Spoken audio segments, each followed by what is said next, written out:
Let's talk about Hurricane Erin, though. This is the 5 o'clock advisory. Winds are at 75 miles per hour, and it's getting a little closer to the Caribbean islands. It's not going to hit them, not directly anyway. The worst of the storm is going to move off to the north. And I want to be clear about where the storm center is. You see that right there? That's the buzzsaw. That's that real part of the hurricane that is spinning. All of this out ahead of it, that's extra noise, extra thunderstorms. That'll bring rain to these areas, but the destructive storm is just getting going, and it really is going to intensify in a pretty scary way over the next couple of days. Storms do this. We call it rapid intensification. We're expecting it going from a Category 1 right now to a Category 4 by Sunday. Winds are maxed out here at 145 miles per hour. Why is that the case? Well, it's moving into some of the warmest water in the Atlantic Ocean. Also, the wind field it's moving into is more favorable for hurricanes. So it's just all signs are pointing toward intensification, and we expect that to happen this weekend. Here's the important part. Where's it going? Here's North Carolina.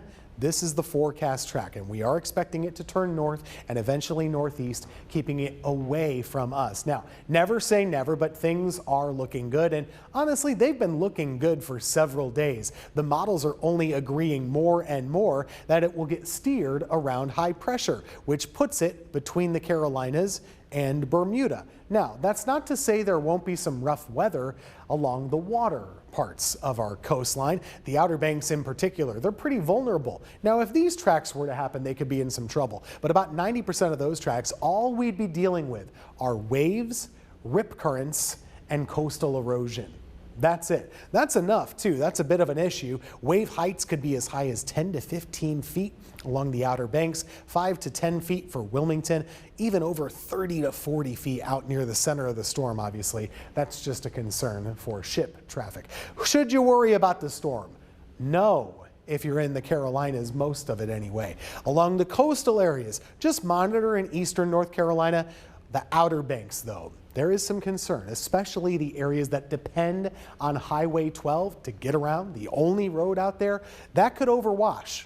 It does a lot of the times. I think it'll have some coastal flooding that'll happen this time around. So when is this all happening? What does North Carolina worry about? Well, we're not worried about wind and rain, but along the beaches, deadly rip currents. That's something we see every time there's a big hurricane. They're likely to get going Monday into Tuesday and worse by Wednesday and Thursday. High waves and beach erosion, that'll be an expensive problem too, and it could cause flooding that closes Highway 12 at times in the Outer Banks. Please keep that in mind if you're traveling out there. People could get stuck, as happens until they reopen it. 7-day forecast here locally. We're not expecting anything. It'll be warm and muggy every day with a chance of a storm or two going into Thursday and Friday.